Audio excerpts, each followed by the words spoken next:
just about to the day.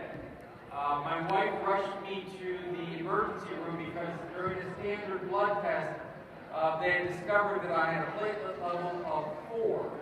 Now, the platelets, for those of you who aren't bio majors, that's the part of your blood that stops you bleeding. That's what repairs your internal cells and keeps you from bleeding out, as they say. Normal count for platelets is between 150 and 400, and mine was 4. This was made very clear to me, the potential danger, by an emergency room doctor who said, quite literally, I would just slap you aside the head and you would die by bleeding out, which I thought was lovely that a doctor would reassure you that way. So on that day, they gave me platelets. They gave me platelets that were derived from blood that you folks are giving now. Maybe not you, but someone in your position who made this decision earlier. Once they started looking and trying to figure out where the platelets were going, they tried to confuse my immune system because it was destroying those platelets. And to do that, they gave me something called IVIG, which is immune globulin. I can't even say it right. But that's literally where they take the antibodies from blood systems and the white blood cells of hundreds of volunteers and give those into your system to confuse your own or support your own immune system. So my life was saved again. Then, when they began to suspect that what was happening to me was a product of cancer, they had to do a biopsy. They had to do a surgery to figure out what I had. A surgery on someone, at that point, my blood platelet level had slipped from 4 to 3 to 2. So, once again, thumping aside the head might have killed me. Now they were going to take a knife to me. And the surgeons got together and they said, well, we're going to give him some more platelets right before we do it.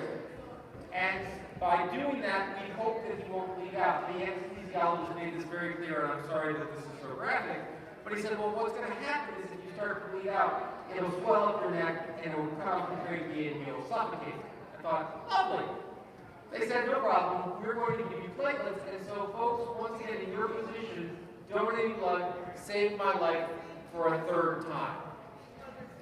Throughout that, I received platelets over and over again to keep me from bleeding out, to keep me alive. The decisions that you folks made kept me alive.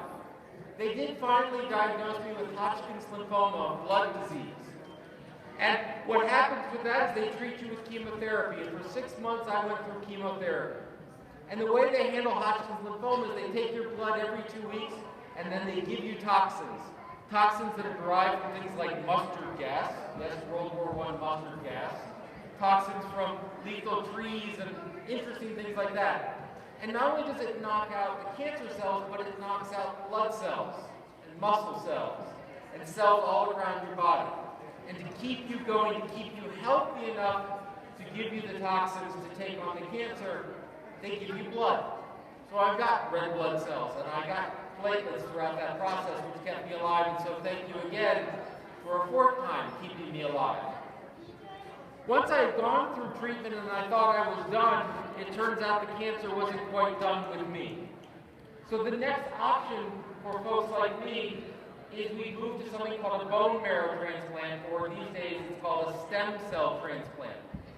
And the way it works is that they give you high-dose chemotherapy so high that over time it kills off your bone marrow that makes your entire blood system.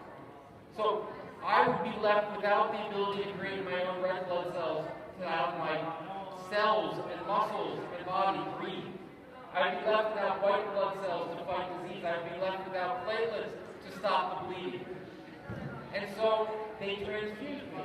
And as I was recovering, as I was donating, they would give me red blood cells and platelets and white blood cells. And so for a fifth time, the folks who were sitting in these chairs, the folks who were rolling up the arms, the folks who were behind this curtain, saved my life again.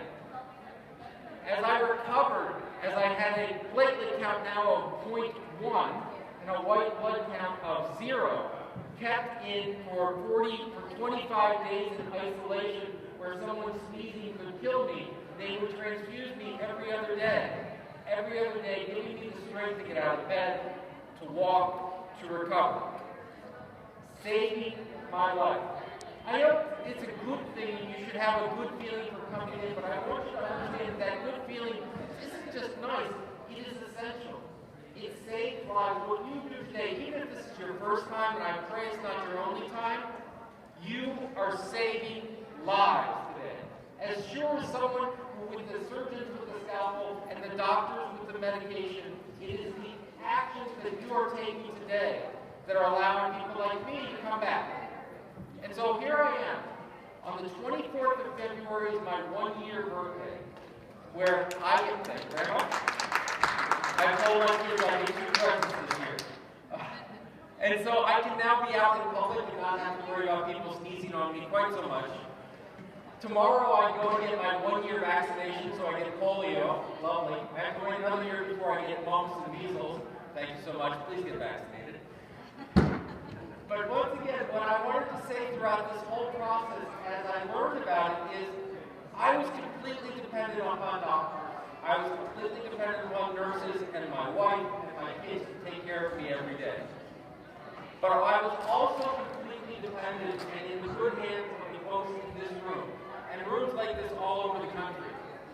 It is essential that when you look at the blood in your body as a gift that not only can keep you alive, but can keep those of us alive who are going through injury or going through disease, who are going through trauma, we knew that the Red Cross was behind us, and we knew behind the Red Cross were students, faculty, mothers, fathers, brothers, sons, the whole thing. So thank you, thank you, thank you. I thank you, my wife thank you, my kids thank you, my mother thank you. Because without this hour of your time, without this 2 hours of your time, without you taking the time to come out today, I would not be here. So, once again, thank you very much. Please enjoy the treats, and I hope you make this a regular activity. Thank you.